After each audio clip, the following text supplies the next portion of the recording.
This is the third event in a four-part series that's co-sponsored by UC Hastings College of the Law, of which Jennifer to my left is an alum, which we're delighted to have her. And today we're going to focus on primarily foreign election interference, although as you'll discover quite quickly, a lot of the issues that arise in discussing foreign interference also reveal really important issues to focus on in terms of election integrity, regardless of where either potential interference is coming from. So we really look forward to that discussion, and I'm really delighted to have Jennifer Cohn here as our local representative, Matt Tait, who's flown in from Austin, and Stephanie Carvin from Ottawa. So thank you so much. And as you'll notice, these folks all come at these questions from different backgrounds, but I think that their backgrounds intersect in really interesting ways. And so what I'm going to just start off by doing in this conversation is invite each of them to tell us, and you'll see that there's going to be some alarm bells raised tonight, but hopefully we won't have you leave feeling too distressed. But we'll start off on a more alarmist note, perhaps, and asking you, what should we be worried about? What's the number one thing that you're worried about heading into the midterm election right now? So the number one thing that I'm worried about is that our election system, such as it is, will not let us know one way or the other whether election outcomes are legitimate. And I don't know what the fallout of that will be, especially with our country as divided as it is. You really need to have an election where both the winners and the losers have faith in the result, and we do not have that. And so no matter which way it goes, I think there are going to be some sort of unpredictable reactions to that. Matt. Yes, so again, I'm sort of worried about that. I really worry about the perception of illegitimacy because we really struggle at the moment to prove that elections have not been tampered with. I think it's we spend a lot of time talking about trying to make sure that elections haven't been hacked, that vote machines have not been hacked, and that votes, when someone votes for one candidate, that the machine doesn't record that as the wrong candidate. But I think it's more important as well, not just to prevent that from happening, but to be able to know that that did not happen, especially in a climate where I think lots of people in positions of power and lots of the media call into question whether or not these machines have been hacked. We don't have a good way of demonstrating beyond any possible doubt that that's not happened, and that really worries me. Stephanie.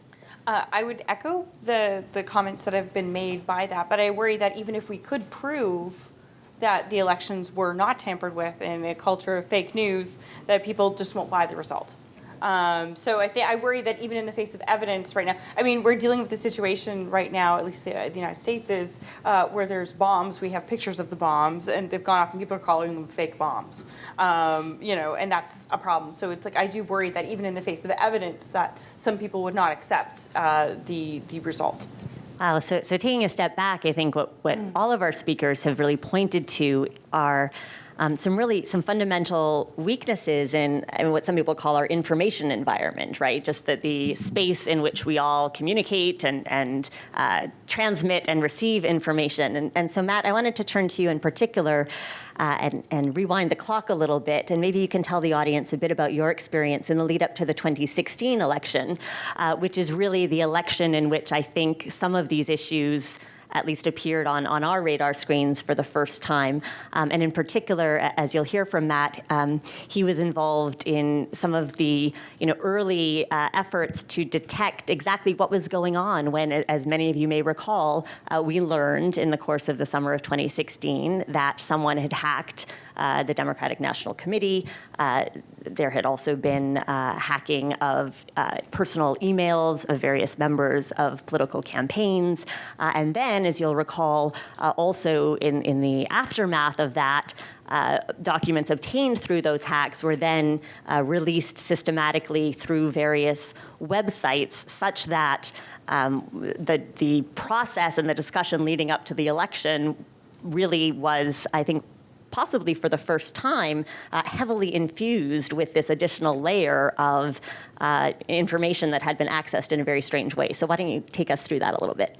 Sure. So, I mean, for better or worse, I sort of got dragged into all of this, but it sort of came to public attention on June 14th, 2016, that through a Washington Post article, that the DNC had been hacked and that a cybersecurity company called CrowdStrike had been brought in to deal with that breach, and that CrowdStrike had, during the course of investigating this breach, identified two different groups who had stolen a bunch of information, and they called them Cozy Bear and Fancy Bear, which they said was Russian military intelligence and Russian intelligence who had breached onto these computer systems in order to steal a bunch of documents. From my perspective, when this story first came out, I sort of it felt like ordinary espionage at that point. Lots of countries are very interested in the internal political affairs of the United States. Someone who's going to potentially become the president of the United States, working out who's around her and so on. That seemed fairly reasonable. But then life sort of changed very, very substantially the next day or so, when an anonymous or pseudonymous account called Guccifer or Guccifier 2.0 appeared and started dumping large numbers of these documents, including what they claimed was the Trump opposition research. And this was the point at which it started to become obvious that this was not just espionage, this was actually an information operation. This was no longer just about obtaining information for purposes of informing their own political elites and so on, but was actually about actively changing the viewpoint inside the United States as to potentially who was the correct person to be voting for, to at least sort of change the national debate inside the US. And then later again over the summer, we started to see emails starting to get released in bulk. At the start of summer, we saw a lot of the internal DNC emails released, and that led to the resignation of the Debbie Wasserman Schultz. And I think that was the point where it became really obvious that this was not just an information operation, but that it was enormously successful at changing things on the ground in the United States. And then towards the end of summer, we saw as well the release of John Podesta's emails through WikiLeaks, and that completely dominated the media landscape for really the final 2 months of the election. And that really changed the ability of the Democrats to be able to respond to things in the media. And it also, we saw candidate Trump then really sort of piggybacking off the back of this, and sort of this driving the national debate. And we actually know, for instance, for technical reasons, that hack took place much earlier than it happened in February. But the Russian government had sat on those emails right the way until the end of the election campaign and started releasing them through WikiLeaks to change the way that people were perceiving the election. So clearly a lot of thought went into this. And Stephanie, something that occurred to me as Matt was talking, since you are an expert in the national security space, is this interesting difference where Matt says, initially it seemed like this was just, traditional espionage, and nobody likes it, but everybody does it, and we accept that that's a part of what countries do. But then it morphed very quickly into, or at least we learned that it actually was an information operation. And what did this look like, being watched from Canada, and how has Canada grappled with some of these issues as well? It was very frightening to watch, frankly, to see what was happening for a number of reasons. I think one of the as Matt suggested, there was a difference in the sense that we all know states steal each other's secrets. That's what states do. It's one of their functions. But at the end of the day, to steal information, usually to keep it, not to steal information to then throw it all over the internet, right? This was a new innovation that we saw in 2016 in terms of what we often call clandestine foreign influence as a threat. So the response in Canada has been a number of things. One is that we'd actually been contemplating electoral reform in Canada to actually switch the systems from what we call a first past the post system, where the person who gets the most amount of votes is declared the winner, and that goes forward to more of a proportional representation system. But it was deemed that with the rise of kind of the far right, that this was no longer a safe thing to do. So those plans were axed, which was interesting because it was a major campaign platform for the governing Liberal Party, who's now in government. But other steps that have been taken, one is that and this may sound strange to an American audience, but we're having to expand our security services in ways that, little old Canada never really thought it would have to. Our Signals Intelligence Agency, our equivalent of the NSA, which is called the Communications Security Establishment, or the CSE, is now going to be given powers to engage in active and defensive cyber. So that's a very big new step. Basically, that organization has also been writing reports about election security and how botnet campaigns work to try and educate the public about how these campaigns are in fact happening. And they've promised to report ahead of the 2019 election to kind of give a landscape of what they are looking for, how they're dealing with it, and what in fact they are seeing.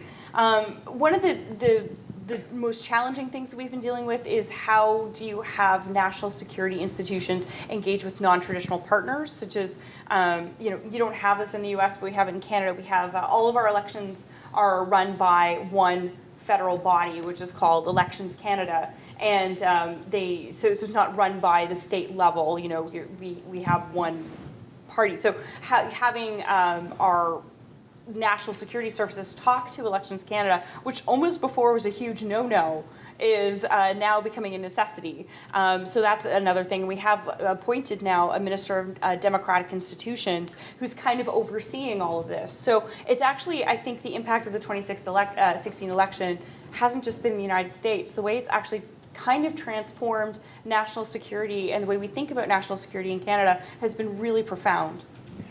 So just to follow up on that, because you said part of the goal here is just to educate people. Can you educate us? I mean, what is a botnet campaign?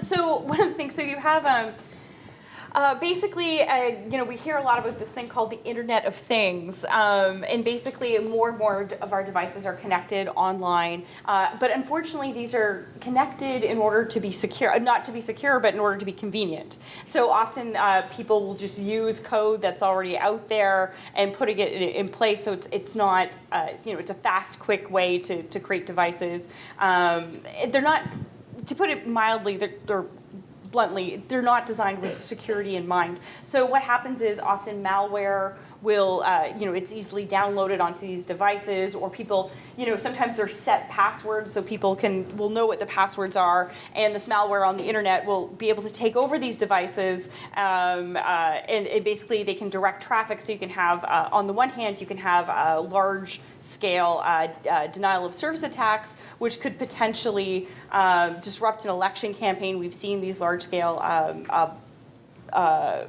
increasingly large denial of service attacks. But the other thing that we're seeing, of course, is that computers and internet accounts are created by these actors. They can, in fact, have thousands of accounts that then are able to kind of just automatically generate posts on social media, which are then meant to either amplify a certain message that an actor wants to get across, or, in fact, to suppress messages that they don't want getting out. So it works both ways. So these are the two, I think, big concerns that national security agencies are having, that you could have a large denial of service operation run through a botnet that would basically try to jam and gum up the internet. So when you're trying to find your voting station on voting day, that could be a big problem. Or alternatively, that you have a large-scale disinformation campaign that's out there by using kind of these large botnets, I guess we call them, or large numbers of remotely controlled accounts that are basically there to just try and flood Twitter or Facebook or whatever with false advertising or false information that can lead to either people having misleading opinions about candidates, or in fact about just general voting information. We saw one good example of this is we saw Aziz Ansari say, there's a picture of Aziz Ansari, the comedian, holding up a sign saying, "Oh, you don't have to go to the voting station. You can just text I vote Hillary hashtag," and this was spreading on Facebook. You can just vote by hashtag on Twitter. And, so you worry that people are getting this information out there. So those are really, I think, the two major concerns from a national security perspective. Thank you. And Jennifer, I'm sure when Stephanie was talking about some of these Internet of Things devices being designed with convenience rather than security in mind, that probably sounded very familiar, because the same could be said, I think, for a lot of the touchscreen voting machines and other devices that we use actually to cast votes in various precincts. So could you explain for us a little bit more the process, since we don't have an Elections Canada? This isn't a federally run program for either state or federal elections. How does it work in the United States? Who decides how a polling station is set up? And if you walk in there today, what are you likely to find in terms of the actual mechanism of voting? Well, there's a lot kind of packed in there. There's a federal governing authority called the Federal Election Assistance Commission that certifies election equipment. And that sounds more impressive than it is, because states are not required to actually, they're not limited to voting machines that have been federally certified. So it's voluntary to the states. They can decide whether to require federal certification or not. Then states also have their own certifying authorities. The state legislatures tend to pass, well, there is a federal law too called the Help America Vote Act, which has some very sort of cursory requirements for voting machines. And then states have their own laws that they enact, which are usually pretty lackluster, not a lot of restrictions on what can be bought. And so then you have, within all of those different sort of restrictions, most which are pretty lax, you have the Secretary of State and the counties really deciding what they're going to buy, and they get bids from a number of different vendors. Right now, though, there really are not as many vendors as you might think. We often hear about this decentralized election system that we have that's going to protect us from outcome-altering hacks, and the truth is it's really not decentralized at all, in the sense that there are just two vendors. One is called Election Systems and Software in Nebraska. The other is Dominion Voting from Canada. So there's just these two vendors that account for more than 80% of United States election equipment. So if you have corrupt insiders or hacking of either of these vendors, there could be a lot of damage caused. And then when you go to the polls, there's two sort of broad, basic categories of election equipment that voters interact with directly. So there are either paper ballots and scanners is sort of one option, and that's the one that election integrity advocates and even there's virtual anonymity from even the independent, non-voter connected cyber community, that is the best for integrity, not because it can't be hacked at the front, but because the paper ballot aspect of it allows you to check at the tail end through a manual audit or hand counting whether they've been hacked. So that's one type of equipment. Paper ballots, scanners. If you're going to have electronics, that's the best that you can have. Then on the other end of it is touchscreen voting machines, which looks just like a touchscreen, and it's got buttons that you push, and so that even if there is some of them are paperless, which means there is nothing to do at the tail end, so they can easily be hacked, but you're missing that tail end. It's a way to catch it via a manual audit of a software-independent piece of paper. And when we first started using voting machines a lot, it was around 2002, many of the machines were paperless. And eventually there were some complaints about that. And so they started tacking on these, they call them voter verifiable paper audit trails, but they're not software independent either, because they're generated by the machines, and studies show that nobody checks them. But those are one of the two things that you'll see when you walk into a polling place on Election Day. And so I know that you've, and as folks heard from Tim, Jennifer really, since the 2016 election, has delved into these issues as a extremely concerned private citizen. And That's right.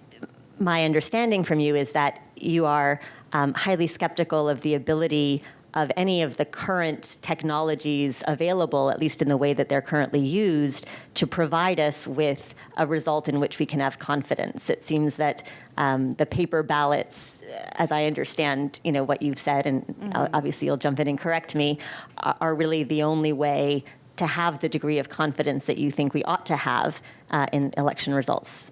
Well, we do have systems that I think are at least compatible with democracy, which is the paper ballots and scanners, and many jurisdictions do have that.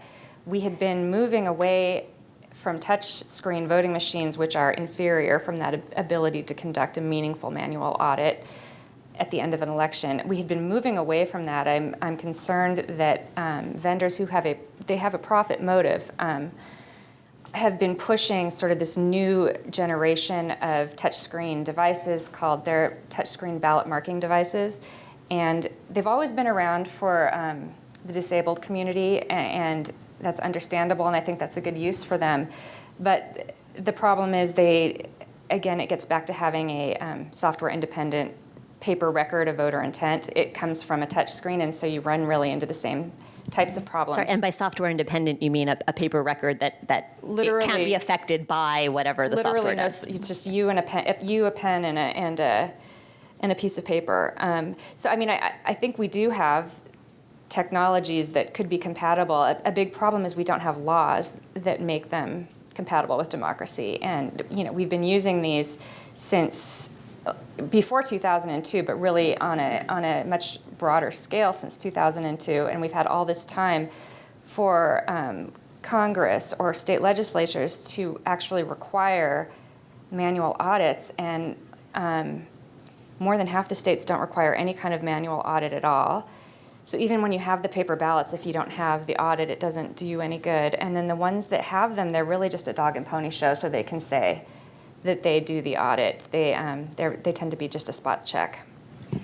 So Matt, one of the concerns or the main concern you articulated at the outset was this question of, whether or not there is interference, again, either in the form of spreading information in a way that alters people's views and takes away, again, essentially their capacity to exercise independent judgment because they're exercising that judgment based on information that is inaccurate and they don't know it's inaccurate, or actually changing votes. You said that the thing that concerned you the most really was that at the end of the day, it's going to be hard for us all to accept the legitimacy or the results of elections in which we are in such an uncertain information environment. And so I'm wondering, Jennifer mentioned legislative action that could be taken on the practical level in terms of voting machines and electoral systems. What kind of steps should we be taking? I mean, I know that you are, an avid follower of all things national security and U.S. government related. What have we been doing? What should we be doing to try to avert some of these problems?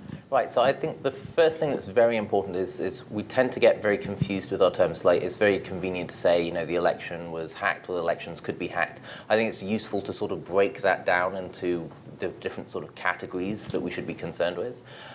One is, of course, we should be very concerned about the voting machines themselves, which is when you go in and you intend to vote for one candidate, can someone cause your vote to be counted for the other candidate, or can people that don't really exist sort of ballot stuff? That's some sort of a very technical category.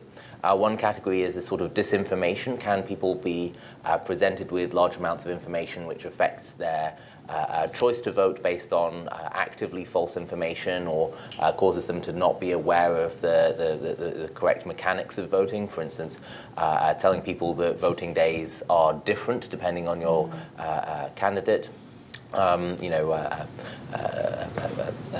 Obviously, most people know the correct voting day, but in the event that you're bombarded with information of the wrong day, then that might affect your ability to vote, which can disenfranchise you. And I think that it's very important, and this sort of third category, which is independent of those two, whether or not disinformation is going on or whether votes have actually been changed, this sort of whether or not you have confidence in the outcome, whether or not you believe in the legitimacy of the election. I think that's an extraordinarily important category which we don't spend enough time talking about. In the media and in national security, we spend a lot of time talking about disinformation because there's actually a big foreign intelligence sort of aspect to that. We've seen the Russian government doing those types of operations, and so it's a very sort of national security heavy focus. But with voting machines specifically, there's sort of lots of technical solutions perhaps, and there's lots of cybersecurity people that are very focused on that aspect. But this legitimacy aspect, we don't talk about this enough. And I think being able to get to a point where not only do we if we kept hackers out of the machines and we prevented disinformation, but we can have confidence that we can prove this sort of negative. We can prove that hackers didn't break in and change any votes. I think that that's something that's very important. And the other thing, just to stick with you for a minute, that's been going on, of course, over the past 2 years, is the special counsel investigation into potential collusion and or obstruction by certain people potentially affiliated with the Trump campaign. Also, we've seen indictments coming out of that of individuals who may or may not have been affiliated.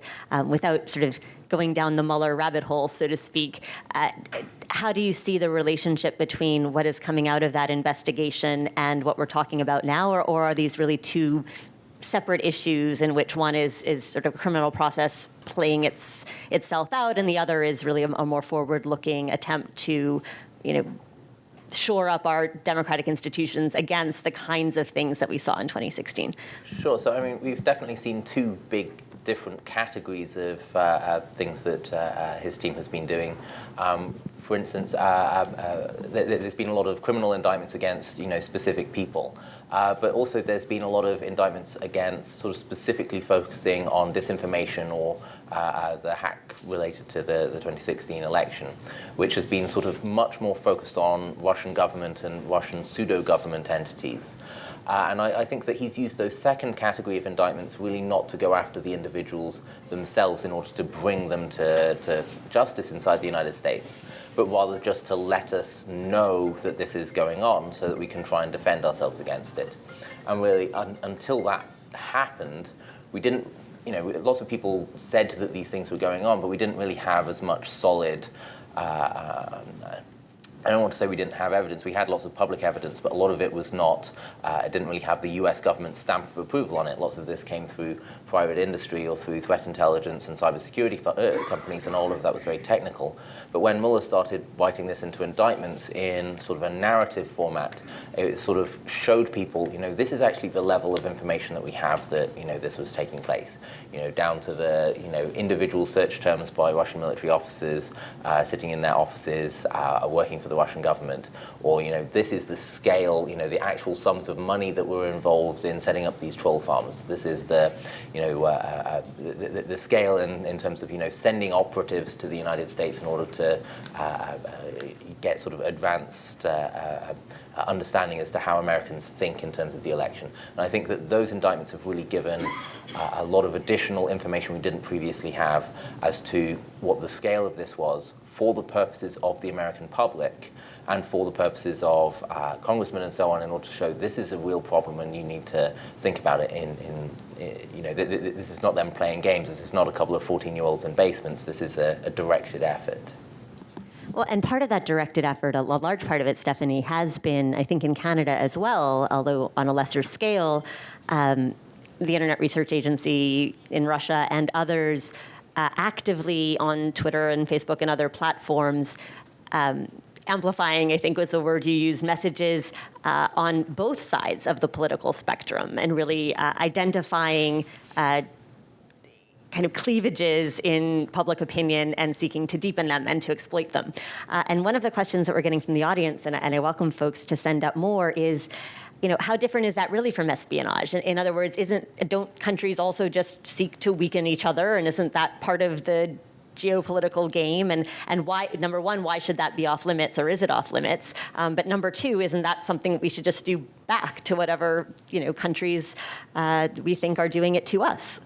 That's a great set of questions. So in Canada, and not unlike the United States, but in Canada we have typically broken down our national security issues into four distinct categories. So the first is espionage. The second is actually clandestine foreign influence is considered the second threat. The third is terrorism, and the fourth is something we don't really investigate anymore, which is subversion, which is this fear that communists were actually infiltrating the labor unions and were trying to overthrow the state, which we don't worry about as much anymore since the Cold War has been over. We haven't really had an active investigation into that since 1986. But clandestine foreign influence has been considered to be a national security threat for some time.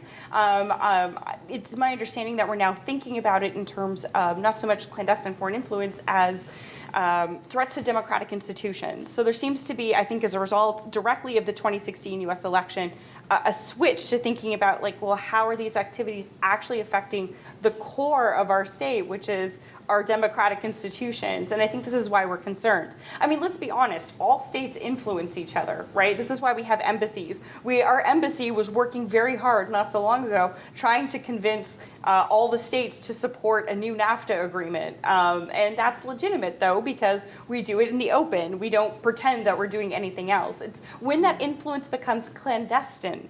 And by clandestine, I mean below the radar in ways that the state isn't necessarily aware of, that's when the national security element comes into it. The other thing I would add, though, is traditionally clandestine foreign influence is not just cyber. I mean, we tend to think about it now in terms of the 2016 election, but it actually encompasses a very wide range of activity, everything from states trying to have influence over their expatriates in certain ways, to try and get them to either behave in a certain way or do certain things for them.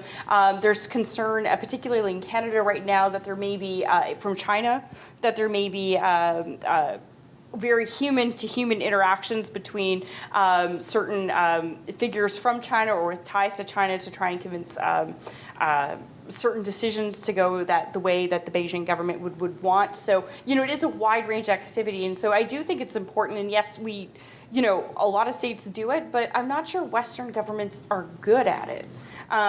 We could try and how would we do clandestine foreign influence in Russia? They've been accusing us of doing it since, 1989, since even before then.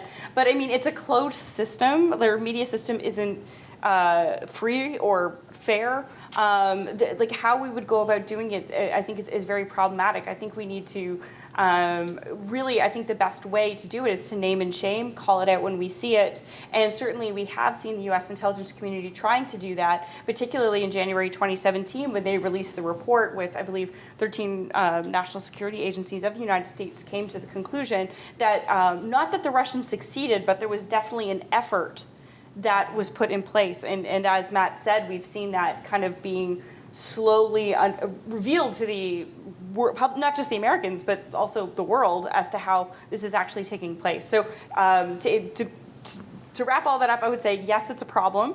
Clandestine foreign influence is something that I think Western states need to be aware of, because it really does attack the heart of our democratic institutions. And this is what our governments are for, to represent the people. And if it's not doing that, that's a big problem. So Matt, another question that's come up, and Jennifer, I'd welcome you to jump in too if you have thoughts, is given these distortions of our information environment, if we're going to use that sort of terminology, where does the responsibility lie for fixing the problem? Should we be imposing liability or putting more responsibility on the major news outlets to do a better job vetting messages that they're communicating? We had a discussion in this series back in September about social media platforms and the ways in which they might or might not be held responsible, again, for allowing misinformation or disinformation to proliferate on their platforms. What is your sense of the appropriate kind of division of labor here between government and the private sector, and then also particularly with respect to the news media? So that's a really good and very hard question.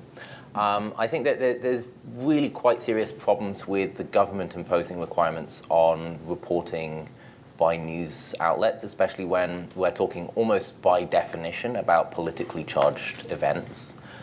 In the event that you have a government which is on one side of the fence on one issue saying that the other view is illegitimate, I think is very difficult to sort of regulate, especially inside a country like the United States. I do think that there's, with respect to things like technology platforms, there's a series of things which are clearly not viewpoints. They're clearly just obvious lies. So, for instance, if people are posting that the election date is a different date, I don't think that that's a political viewpoint. That's just self-evidently false and that's trying to distort the election environment. I think that those are cases which are much more simple, where, and perhaps also, I'm no First Amendment lawyer, but that sounds like something that might be easier to regulate as well there. I do think that there's a temptation to offload a lot of the responsibility to either the news organizations or to technology companies or to the federal government and say, what are you guys going to do to protect me? And I think actually in reality we need to take a bit more responsibility ourselves and to say actually there's a lot of information that's out there that is being summarized in ways that is distorting it. And actually if we spend a bit more time learning about the issues, if we spend a bit more time reading the documents ourselves, going to primary sources, having a bit more critical thinking and not necessarily jumping to snap judgments. I know it's very tempting with news stories, for instance, to read the headline, and the headline will say something that isn't necessarily fully supported by the article. And it's very easy in this sort of instant times to just read the headline and to come up with your conclusion based on that. But actually, if we read the whole article, we get a more nuanced view. And I think that it's incumbent on all of us to spend the time to get these more nuanced views, because that actually circumvents a lot of this sort of disinformation that's going on. Because a lot of it is actually very shallow. A lot of it is very obviously false when you spend this little bit of extra time, and we should just do that. Yeah, I did have a thought on it, and it's actually somewhat, it dovetails nicely with what Matt said, which is I think the responsibility, well, the answer anyway, lies with the better education system and teaching people critical thinking skills in the schools. And it does kind of circle back, I guess, around to putting it back on the government, I suppose, to provide sufficient funding and making sure that curriculums are adequate. But, the analytical skills that you learn in law school, for example, or maybe even more so when you practice law, those types of skills, some of those things could be translated to make them appropriate for the high school level. And maybe an increased emphasis on that would go a long way to helping people recognize disinformation and to even combat it. And so we've got some specific questions about voter suppression issues and misinformation issues that we're reading about every day now in the news. Questions particularly, for example, about Georgia. So if I'm a voter in Georgia right now, what steps can I take to make sure I'm informed about how to vote, and then maybe to follow up and make sure my vote is counted, or pick another jurisdiction, but on a concrete level, what can be done right now? So Georgia is very close to my heart, not because I'm from Georgia or have ever even, I have actually been to Georgia a long time ago, but it's one of the things that got me interested in this area, starting with the Georgia 6th District special election that it was the most expensive House race of all time. It was between a Democrat, John Ossoff, and Karen Handel, who is a top 10 Koch brothers recipient of money. But it was considered also very much a referendum on Trump this election, and that's how it was touted in the media. And even before that election went forward, Georgia has these paperless voting machines that can't be audited, and there was this sort of whirlwind of an election integrity advocate who came into town and filed a paper ballot lawsuit, which has been actually quite a bit in the news. And she's more recently filed one having to do with some of the voter suppression stuff. She actually kind of won on the merits. The judge said that in the long run, she's likely to win that paperless machines are unconstitutional, which is kind of a big deal, but not in time for November. The court decided it would be chaos to require paper ballots in November because there wasn't enough time. So what to do if you're a voter in Georgia, that's kind of there are people in Georgia who really are agonizing over the fact that they don't have confidence that their votes are going to be counted. And it's pretty extraordinary, and it's most of them are not Republicans, I guess. It's not just against minorities, though. I know a lot of people that I've met just through sort of this election integrity movement who's have been purged from the voter rolls. And they checked their registrations, not long before voting in another, there was another, I think, special election not that long ago, and only to show up on election day and not be on the record. So, I mean, I actually, this sounds really kind of cheesy, but I actually did a tip card because a lot of people were asking. I wrote an article and it was sort of long and about steps that you can take to protect your vote. I think in Georgia at this point, you're not going to get paper ballots for November. If the deadline may have already passed, but voting absentee, even though Georgia has tons of problems with their absentee voting because they don't have well, they don't have a bipartisan procedure for people to review the signatures to make sure that they match the signatures that are on file, and so it allowed potentially partisan, but just sort of whoever it happened to be reviewing your signature had way too much power over deciding whether your application would be accepted or whether your absentee ballot is going to be accepted. But I think absentee is certainly better. And normally, voting early is not always a good thing because the best thing is to use the hand-marked ballot on Election Day. In Georgia, you're never going to have that option. I'd actually say voting early, because if you have to do a touch screen, and especially if you don't have the option of hand marking a ballot at the polls, and you can call your county and ask if you'll be given that option. But if you vote early, at least you can avoid things like denial of service attacks on Election Day, or some of the shenanigans of saying you're in the wrong precinct and you're really supposed to be in that precinct. Printing up and bringing your sample ballot with you to the polls is a big thing you can do, because something they're seeing a lot in Georgia is people showing up, and when they go to the machine, it leaves off some of the maybe slightly down ballot but pivotal races are just not there. And you might not notice that if you didn't bring your sample ballot with you that you printed up online to see that, and so you can actually go down and make sure that all the races you expect to be there are really there. And photocopying your voter registration confirmation. There are a lot of things like that. Well, folks should definitely check out your tip sheet, which sounds like a really good idea. And Matt and Stephanie, I'm getting questions as well about best practices, but best practices based on what other democracies do. Stephanie, one of the lovely things about this joint program with UC Hastings is that the speakers come to my seminar on Thursday afternoons before we head on over here. And one of the things you mentioned to the students was, in Canada, you don't need to register to vote, and that actually takes away a big impediment. So, with that and other things, I'd love each of you to chime in if there's something that you think another democracy does that we should be doing.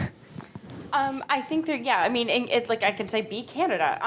That would be not really helpful. But we have, this is where the law class was useful, because I said, well, couldn't you just have a neutral federal system? And apparently, no, you can't, because of the U.S. federal system, you can't do that. But having a neutral organization that's kind of run by professional civil service to administer elections, I think is important. Our chief electoral officer can't actually vote. He's the only person in Canada that really can't vote, and I think that's it's symbolic, but it's significant.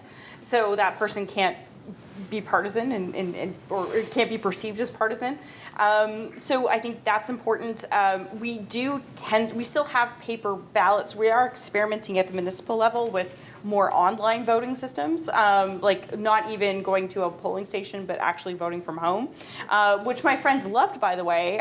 They thought it was very convenient and very good, and it may actually increase participation. But how these systems are being vetted, I'm not entirely sure, and now I'm a little bit more nervous than I was. I know. We talked about maybe like 4 hours ago. So I think that's good. The other thing I would point to, though, is looking actually at Europe and the way some European countries are trying to combat this. For example, I think France has done a particularly good job of trying to prime its citizens before an election, basically, being very blunt, saying, look, we know that Russia's going to try and interfere in this election. And so, priming not creating panic, not creating kind of the system's rigged, just no, there's going to probably be an attempt at clandestine foreign influence. This is what we think it's going to look like based on our estimates. Sure enough, it did happen. They were able apparently to have fake email accounts that were hacked. When they were dumped on the internet, they were fake, and they were obviously fake. So it kind of exposed the Russian effort for what it was. I think so. But I think there's certain steps you can take. I mean, America is not the first country for this to happen to. So I think sharing best practices among allies is important and going forward. And I think, trying to learn from these would be good. But again, as we've discussed on this panel, in a very polarized environment, hyper-polarized environment that I think the United States kind of finds itself in right now, that's going to be very difficult. Matt, what would you add to that?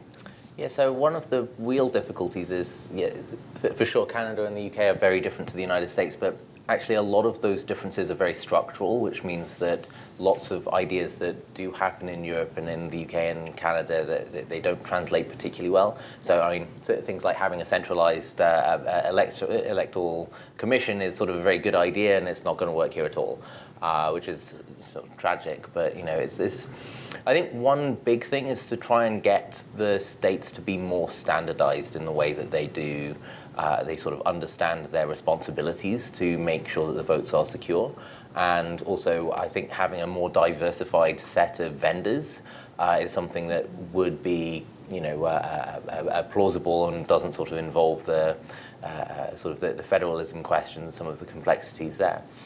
But I think also just having sort of a better public understanding as to what the security of these voting machines are, and also to sort of recognize that some of these tactics are sort of less, they're sort of undermining the principles of democracy, and sort of call them out and to make sure that people are aware of them. I don't know what it's like in Canada, but the idea of removing people from voter rolls, it just sounds completely bizarre to me. But I will echo that. It is, and also, I mean, the fact is, even if you don't show up on the voter roll, you can bring a piece of ID and your address, and if you've lost your registration card, which is mailed to you, you can still vote.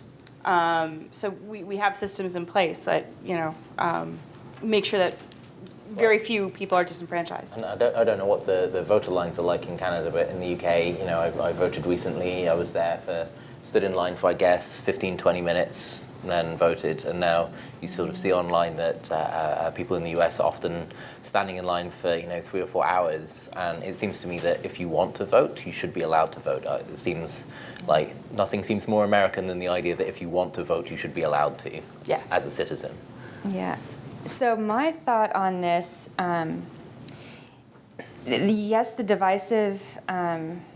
divisive nature of our politics right now makes a lot of things difficult to change. But on the bright side, at least when it comes to the voters of all parties are very concerned about election integrity, whether you're a Republican or you're a Democrat. There are people who are legitimately concerned, and it's one of the few areas where you actually still can very, very much reach across the aisle.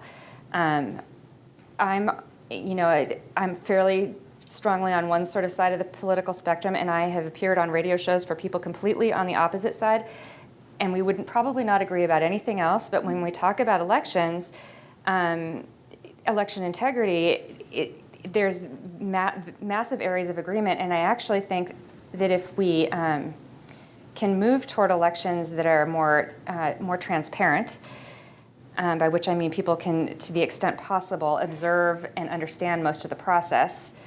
No paper ballots counted behind closed doors, the least amount of electronics as possible. I think it will help actually heal the divide to a large extent, just even based on my own small experience. And in terms of learning from other countries, I don't know if this is why maybe they're not as divisive, but it can't hurt that many, if not most, Western democracies have publicly hand-counted elections with paper ballots for most of their elections. Sometimes I've been told there are exceptions, but France, for example, already was for the most part hand-counted elections in public.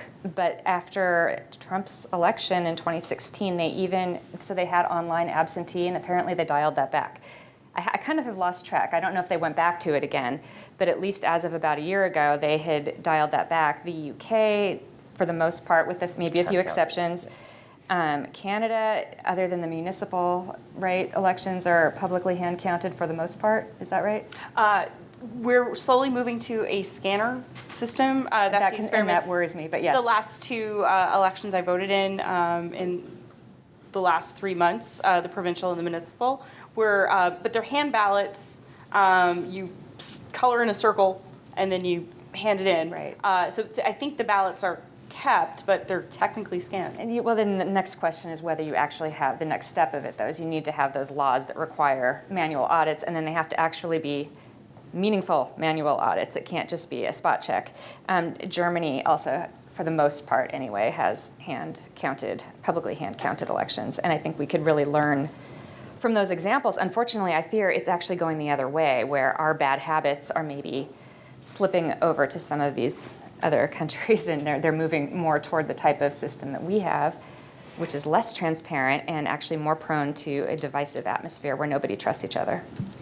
Well, and it is so difficult, isn't it? Because America has tried to be a beacon of democracy, and whether or not that, it has lived up to its aspirations in the 20th century is, a matter of debate. But nonetheless, the notion is that if we look beyond, North America and Western Europe, the goal of American foreign policy, again, for better or for worse, has actually been to spread democracy and democratic ideals and institutions. And yet we're seeing how flawed in many respects they can be, both for structural and other reasons. And so I don't know if any of you have thoughts about other countries that are perhaps emerging or more fragile democracies and how these issues play out there.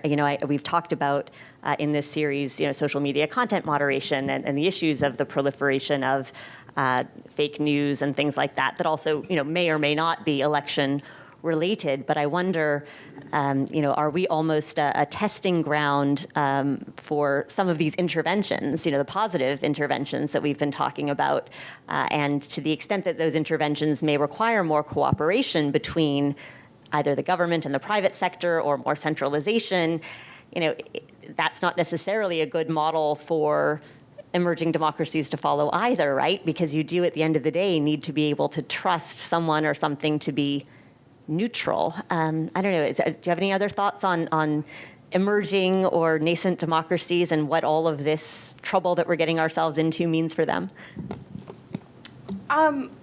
One thing I would just add, just before I answer that question, I would say that one of the things that I think also makes the United States different from other countries, at least the ones I'm aware of, is Americans tend to vote in a lot more people than other countries, right? Like you can have, there's a lot of, in California, you guys have like booklets of referendum questions that we would never have.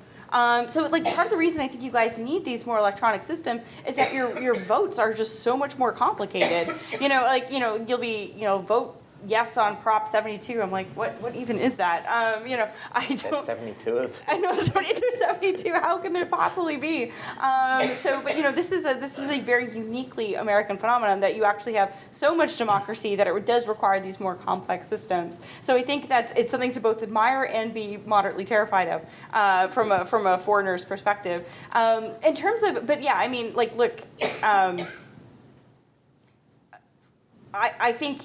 I think a lot of what Canada, having watched what's happened in the United States, has clearly brought about a number of reforms as a direct result of that. I think Canadian democracy will be stronger as a result, and I think we should be working with our allies. And I think there is that commitment among allies to try and protect elections as much as possible.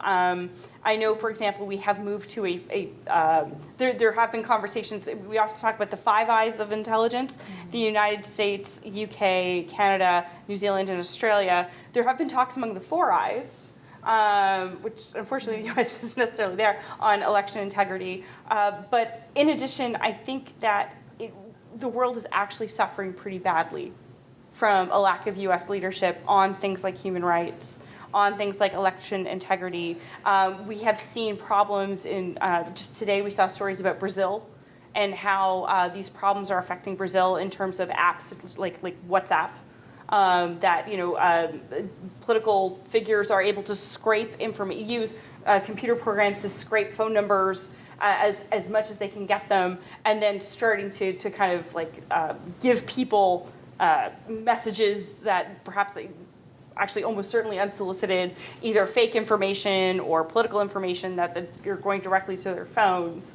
So I think the concern is that firstly that the United States the world needs the United States to speak up for human rights. As much as people may point to certain kinds of hypocrisy there, it is absolutely fundamental, and I think it is a serious problem. The second thing is, though, I worry that other more authoritarian-leaning leaders are learning from what happened and are adopting these techniques and then unfortunately improving on them in certain ways. And certainly I think we've seen that in parts of Southeast Asia and, like I said, Brazil. Sure. So I sort of agree with all of that. I think one of the things that the US does have that other countries don't have is because it does devolve a lot of these things to the states. That does also mean that there's a lot more opportunity for innovation between the different states. That, you know, one state can choose to do something that the other states don't have to agree with. And then it can sort of like be a sort of a petri dish, if you will, of, you know, ideas. And that also, you know, sadly, that means, you know, it can be a petri dish of good ideas, but it can also be a petri dish of bad ideas. I do think we need to call out the bad ideas when they happen, and especially when those ideas are done in bad faith, we need to be very clear, you know, that, you know, there's nothing more American than, you know, allowing fellow citizens who want to vote the opportunity to. And I think that it's very important to sort of like call that out when it happens. But also, you know, in the event that you had one system for, you know, however, you know, 300 million people, that would be horrendous to change. And you'd need to change it all in one go. That would be, you know, mind-bogglingly large amount of inertia. And having much smaller states that are able to change and they're able to learn from each other does mean that there is more agility there in the event that you wanted to utilize it. So my thought on your question is that sort of America's failure to clean up its own act when it comes to election integrity, I think to the extent it hopes to help other emerging democracies, really undermines it. And there was a quote that went around, I didn't find it myself, a friend of mine sent it to me, but it was the Nikki Haley quote where she was saying that the United States would not tolerate electronic elections in the Congo. So although we're fine with them here, we're not fine with them in the Congo. And ultimately, you know, the Congo went with the electronic machines. Now, I didn't really follow the story in between those 2 points to know if anyone was calling out the United States for being a hypocrite and how much pull we really have over what type of equipment the Congo purchases. But I do think to the extent we do have influence, it really undermines us. We're saying one thing and doing something completely different. And I mean, the same frankly goes with our exit polls, although I'm a little more conflicted on this one. But when we have policed other elections, we have relied on exit polls to call for redos or to exert pressure for a redo. And I hope I'm not wrong on this. I think it was the 2004 Ukraine election is an example of that.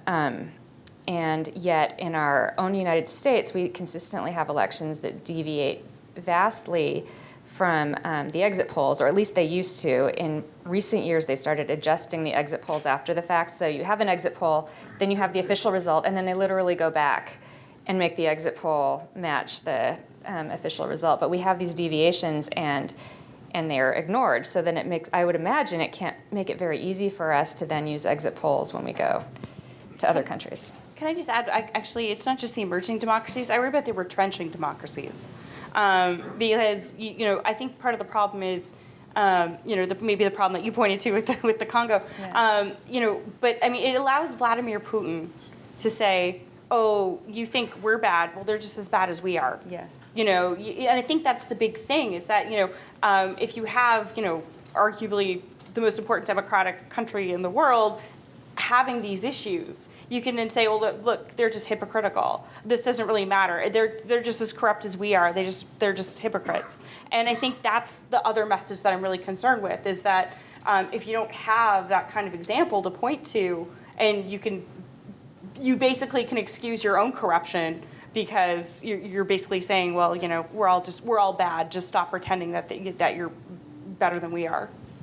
So we definitely have an opportunity to try to live up to our ideals better than we have been recently.